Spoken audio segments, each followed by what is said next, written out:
Hi guys, thanks for joining me. I couldn't decide what video to film for you this week, so I put a poll on Instagram yesterday and asked if you would prefer my everyday makeup routine or something about irritating habits, and something like 86% of you went for irritating habits, so this is all about irritating habits.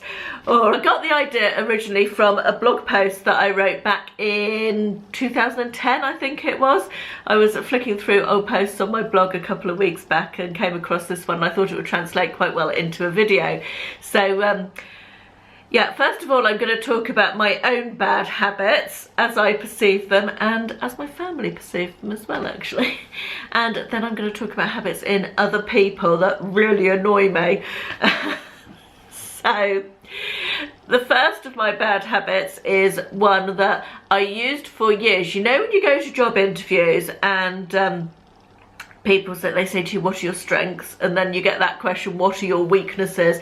And that was always a really hard question to answer, because you don't want to say that you're crap at something that they're gonna think is a deal breaker, but again, you don't want to be perceived as someone who thinks that they don't have any weaknesses, because that's equally bad, isn't it? And I just thought it was such a difficult question to answer, so I had a stock answer that I used for years in job interviews, and was more successful than not successful at job interviews, so I guess it worked. And my answer to that was always that I don't suffer fools gladly, and I would say that still to this day that is one of my big failings, a bad habit if you like. I am not the most tolerant of people in the face of what I perceive as stupidity. It's not a nice endearing quality, I know that, but I just, I quite often feel that people are being deliberately obtuse for the sake of it. It's difficult to think of an example offhand, but suffering foolishness really annoys me, and I would say that still, if any of my family are watching this, I'm sure they're nodding along in agreement, saying, yes, she does not suffer fools gladly. It's obviously a problem of my own, but it was obviously never a deal breaker in terms of applying for a job, so that was good. So I'm guessing that's not a habit that's terrible, but it's also quite honest that I said that. So if you're ever looking for a weakness when you go for a job interview, say you don't suffer fools gladly, because you may well still get the job. That's my top tip for today. The next of my bad habits is, I asked Ashley and William, Ashley's my husband and William's my son, who's 18 for new viewers who don't know. Actually he's 19 now, it was his birthday yesterday. He wasn't home for his birthday, he was at uni, but he had a nice time. We spoke to him and yeah, anyway, sorry, off to tangent. Yeah, I asked them what are my bad habits, and they both came up with this one. It was top of their list.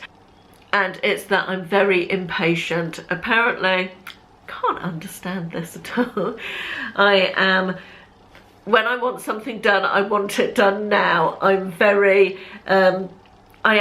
impatient. I'm extremely impatient. I'm the type of person that if you ask me to do, if Ashley asked me to do something, I do it. I do it pretty straight away most of the time, within reason, because otherwise I'll forget about it. And if I've got something to do, I just like to get it ticked off the list, you know. Whereas Ashley, I'll ask him to do something. Could you change that light bulb in the lounge? Just for reference, our ceilings are very high and it involves a ladder, and I'm not very good with ladders, so that if it was a low light bulb I would change it myself, just to be clear. But he'll go, oh yeah, well I need to get some light bulbs. So if that was me, you see, I would make a note, buy the light bulbs the next day and change it. A week later I'll still be saying to him, have you changed that light bulb yet? And that is what he perceives as my extreme impatience. So whilst I will own up to being quite impatient, I am a sort of get it done now, want it now, crack on with everything that needs doing. I think that is not always a bad habit as such, although obviously my husband and my son do think it's a bad habit. Like if from William's point of view, if I said, could you tidy your room? I expect it to be done sometime in the next 24 hours, whereas his perception is that it should be done sometime in the next 24 years, I think. Yeah, anyway, impatient. That's me, Mrs. Impatient. Another bad habit of mine, which I will 100% own up to, is complete control freakery. I am the world's biggest control freak. I think that's why I'm not a good flyer. I hate flying on planes because I'm not in control of it, am I? And I'm sure that's why I pretty much hate the idea of employing someone to help me in my business, because they wouldn't do the things that I would want to do. I am the original type A control freak, and I will absolutely own up to that. So I don't think that will ever change. I think I am. That is just me. I do like to take charge of things, and I am a big organiser. I think that all goes along with control freakery, doesn't it? But yeah, my final bad habit that I'm going to own up to on here is being quite overcritical.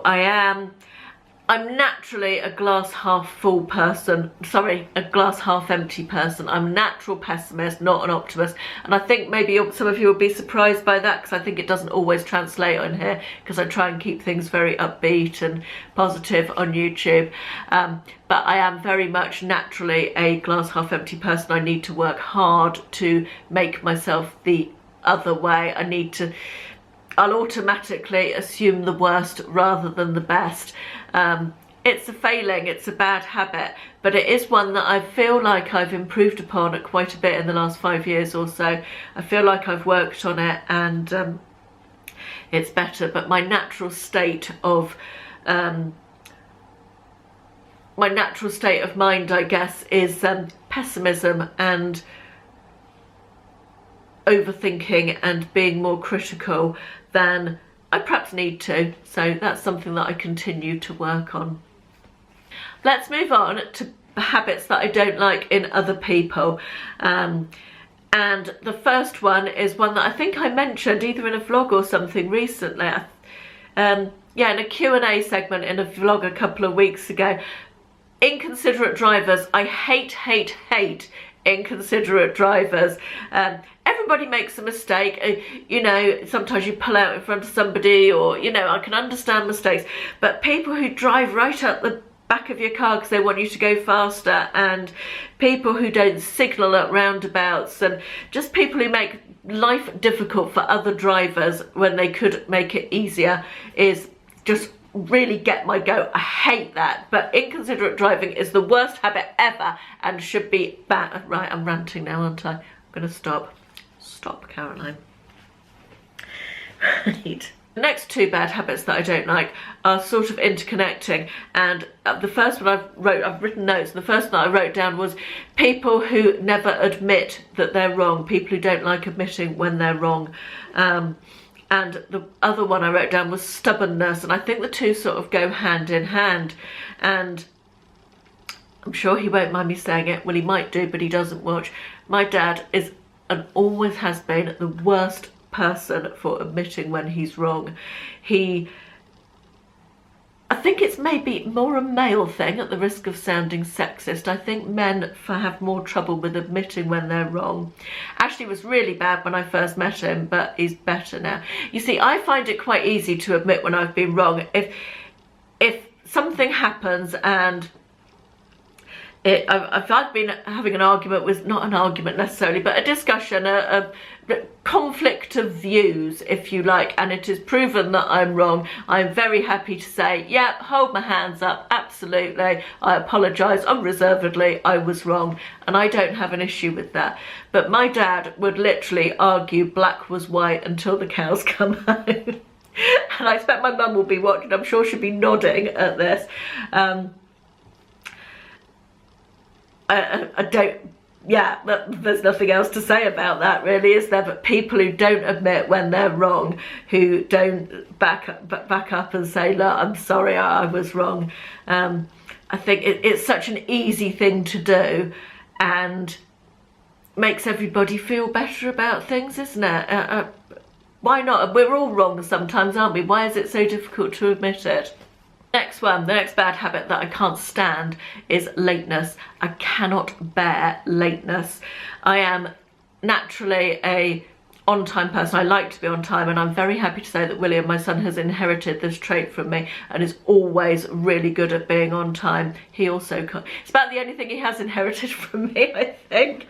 He's very much his father's child, both in looks and temperament and everything, but I'm really pleased that he has got that trait in his character from me. I really like it. Ashley's side of the family are pathologically late. Ashley less so than he used to be. Again, he used to be really bad.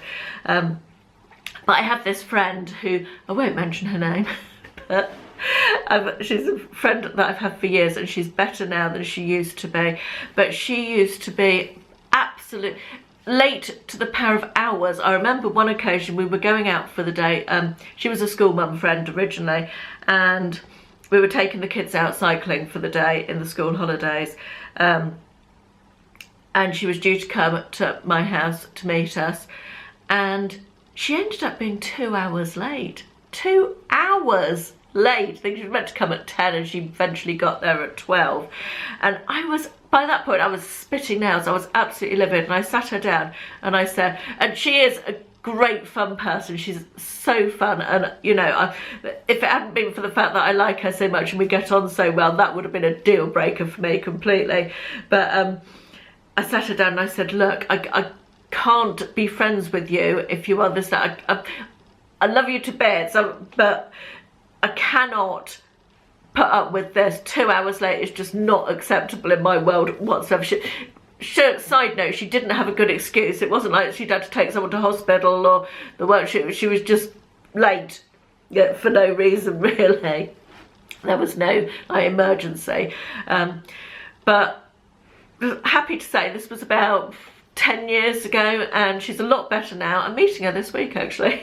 But yeah, she's a lot better now than she used to be. We still have the occasional blip, but we've never had a 2 hour late situation again, which I'm very happy to say. The final bad habit that I really do not like at all is friends who never ask you about yourself, or people generally, not even friends particularly, although it's almost worse in friends than it is in just random people. You know the scenario, you sit and talk to someone, maybe it's someone you've just met, or maybe it's a friend and you meet them for a coffee, or you're making conversation at a social event or something, and you ask them all about their kids, their family, just to keep the conversation going. You know, whereabouts they live, what's going on with them, have they been on holiday, did they have a nice time? You just keep the conversation going, and you get to the end of the conversation and you think, do you know, they didn't ask me one thing about me. They didn't ask me how my mum was, who they knew was ill last week. For example, my mum wasn't ill, obviously, but you know, they know I've just come back from Spain. Did they ask me if I had a nice time? No. And I find it, it's a bit selfish, because we all like to talk about ourselves a little bit, don't we? B, it's bloody rude, I think, to just bang on about your own stuff and not ever ask anybody else about theirs, the other person in the conversation, not to ask them, or, you know, reciprocate. Sorry, I'm looking out the window because there's an unusual bird out there, I'm not sure what it is. Yeah, it's just generally rude, isn't it? You need to reciprocate in a friendship, in a conversation. You need to show a level of interest in the other person. I mean, I'm genuinely interested in other people. I like to ask other people about their experiences, their lives, what's going on with them. I'm genuinely interested in what's going on with my friends. And when you don't get that level of reciprocation back, of them being interested in you, it's a little bit hurtful, I think. Yeah, it doesn't feel nice, you know. Anyway, that was a bit of a different video, wasn't it? A little bit more negative than the usual content I put out on here, but it was the one that you guys asked for on Instagram. So rather than me slapping makeup on my face, We talked about bad habits. It was quite fun, actually. Let me know in the comments what habits in other people really annoy you. If you share the same ones as me, or if there are other ones that really wind you up. That's it for this week. Thanks very much for watching, guys, and I'll see you again on Sunday. Bye-bye. I'm stuck with a halfway heart. Slip away.